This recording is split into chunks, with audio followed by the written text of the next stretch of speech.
We turn now to Carl Nuku, convicted murderer, currently serving life imprisonment with a minimum non-parole period of 18 years. He's petitioned Parliament to be able to father a child from prison using artificial insemination, and for prisoners to be able to give blood and donate organs. Corrections Minister Louise Upston has said she doesn't support it. The petition has roughly zero chance of success in Parliament. And an unscientific poll conducted by NZME received a large number of votes, overwhelmingly against, I think 95% or something. Corrections has issued a statement saying there aren't legal restrictions preventing prisoners from donating blood, organs or sperm, but nor will they support it. And there are practical impediments, not the least of which is that prison populations contain a greater than usual percentage of intravenous drug users, hepatitis sufferers and so on. More on that in a moment. There are also larger issues about a shortage of organ donors. Boy, that's familiar in New Zealand. More on that too coming up. But first, Trevor Mallard, the Hutt South MP, and why he presented the petition. Because I was asked to, and I think it's a responsibility of members of Parliament when asked to present petitions to do it. We're sort of like postmen or post people.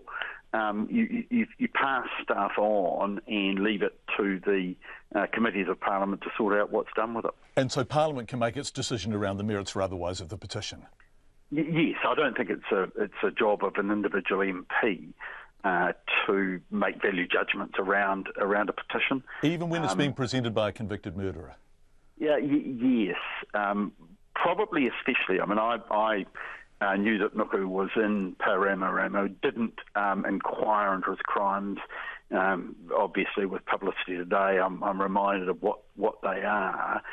It doesn't indicate any support for the petition whatsoever. I mean, the right to petition is sort of like an ancient right that used to be there for citizens or subjects with kings way back before Parliament existed. And I think it's pretty important that the petitions are presented. As I say, it doesn't mean that they get a hearing or get supportive. And I think it's unlikely that this petition will be supported in full by the Parliament. Trevor Mallard, will return to him shortly.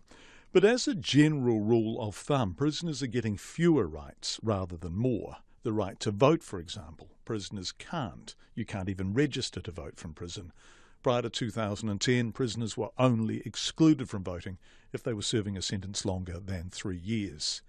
Blood donation, well, prisoners used to many years ago. We used to do mobile drives in just the same as we do in other venues. Exactly as the blood bus might turn up at a workplace. But Sam Cliff, CEO of the New Zealand Blood Service, says prison populations present certain challenges. We have very strict eligibility criteria for who can and cannot donate. So certain health, lifestyle, for example, intravenous drug users are permanently precluded from giving blood. If you've had a piercing or a tattoo, it's a 6-month stand down. So there's various other things that you'll probably be aware of in terms of lifestyle choices.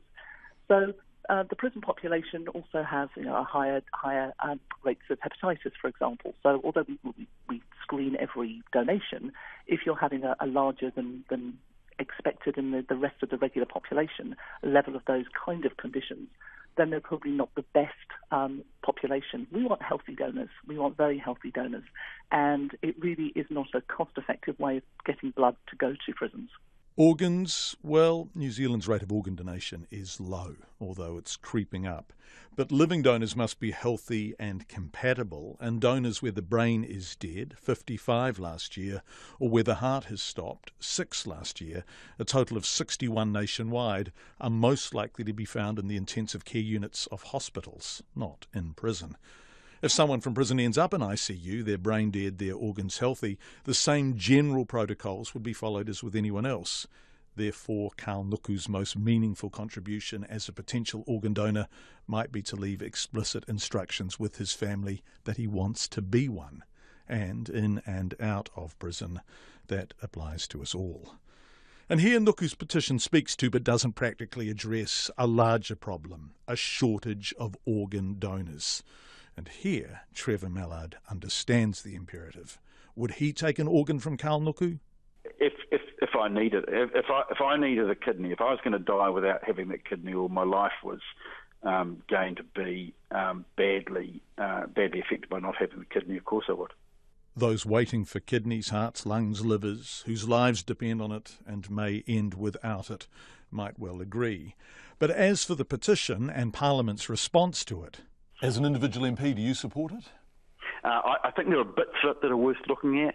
If I had a relative with say a rare kidney disease and needed a kidney transplant, and there was a prisoner with a match, I think that would be useful. Same with blood, rare blood types.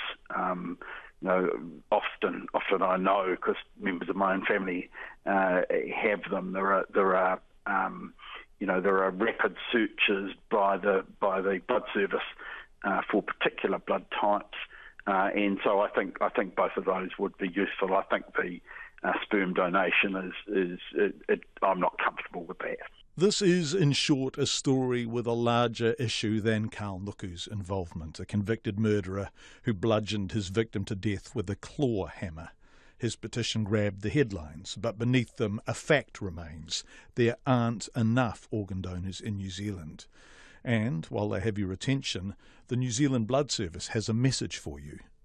25,000 donors a year leave the donor panel either because they get too old or because they become ill or because they move overseas for various reasons. So we're always looking for new donors. It's a wonderfully altruistic, caring thing to do for society. And if people can and they meet the eligibility criteria, and our nurses are very, very, very calm, very, very sensitive about asking you all the right questions very, very privately to assure that you do meet the eligibility criteria, then we really encourage people who are fit and well and want to give a little something back to spend, in case of whole blood donation, a few minutes of time to donate blood. Sam Cliff, the CEO of the New Zealand Blood Service.